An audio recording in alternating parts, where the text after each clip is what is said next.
দুর্নীতির কোনো ঠাঁই নাই, টেন্ডারবাজির কোনো ঠাঁই নাই, চাঁদাবাজির কোনো ঠাঁই নাই। আপনারা দেখেছেন কিছুদিন আগে কিছু নেতৃবৃন্দ কি সমস্ত কর্মকাণ্ড করে বেড়াচ্ছে বিএনপির পদ দিয়ে। আমরা পরিষ্কার ভাবে বলতে চাই যে যত বড় পদের নেতাই হোক না কেন, তার যত পার থাকুক না কেন, আমি আপনাদেরকে পূর্বেও বলেছি এখনো বলছি, কোন চান্দাবাজ ঝিনেদা 2 আসনের মনোনয়ন পাবে না। বিসমিল্লাহির রহমানির রহিম। 7ই নভেম্বর বিপ্লব সংহতি দিবসে এই বর্ণাঢ্য র্যালি, সম্মানিত সভাপতি, অতিথিবৃন্দ, আমাদের ইউনিয়ন থেকে আগত অতিথিবৃন্দ, সবাইকে আসসালামু আলাইকুম। ধন্যবাদ জানাই এত সংক্ষিপ্ত নোটিশের ভিতরে আপনারা এখানে উপস্থিত হয়েছেন। আপনাদের উপস্থিতি আজকে প্রমাণ করে ঝিনাইদহ জেলা বিএনপিতে একজন মশিউর রহমান ছিল, প্রেসিডেন্ট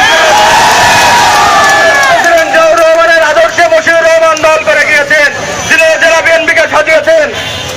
আজকে আসলে অনেক কিছু বলার ছিল, কিন্তু সঙ্গত কারণে আমাদের প্রোগ্রাম শুরু করতে দেরি হয়ে যায়, সে কারণে খুব বেশি বক্তৃতা আমি দিব না। আমরা আজকে এখানে সমবেত হয়েছি 7ই নভেম্বরকে কেন্দ্র করে।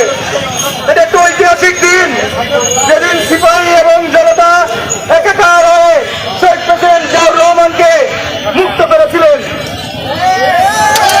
আমাদেরকে মনে রাখতে হবে আমরা শহীদ প্রেসিডেন্ট জিয়াউর রহমানের আদর্শের দল করি। এখানে ঐক্য সবচেয়ে বড় জিনিস। এখানে দুর্নীতির কোনো ঠাঁই নাই, টেন্ডারবাজির কোনো ঠাঁই নাই, চাঁদাবাজির কোনো ঠাঁই নাই। আপনারা দেখেছেন কিছুদিন আগে কিছু নেতৃবৃন্দ কি সমস্ত কর্মকাণ্ড করে বেড়াচ্ছে বিএনপির পদ দিয়ে। আমরা পরিষ্কার ভাবে বলতে চাই যে যত বড় পদের নেতাই হোক না কেন, তার যত পার থাকুক না কেন, আমি আপনাদেরকে পূর্বেও বলেছি এখনো বলছি, কোন চান্দাবাজ ঝিনেদহ 2 আসনের মনোনয়ন পাবে না।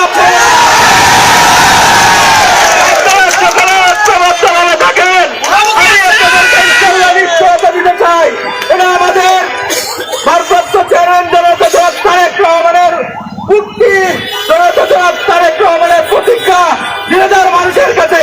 কোন চান্দাবাজ কেউ আগামী দিনে মনোনয়ন পাবেন না। যেহেতু সময় সংক্ষিপ্ত, আমি আমার বক্তব্য দীর্ঘায়িত না করে আজকে আমাদের প্রধান অতিথি অ্যাডভোকেট আব্দুল আলিমের তার বক্তৃতা দেওয়ার সুযোগ দিয়ে আমার সংক্ষিপ্ত বক্তব্য এখানে শেষ করছি। খোদা হাফেজ, বাংলাদেশ।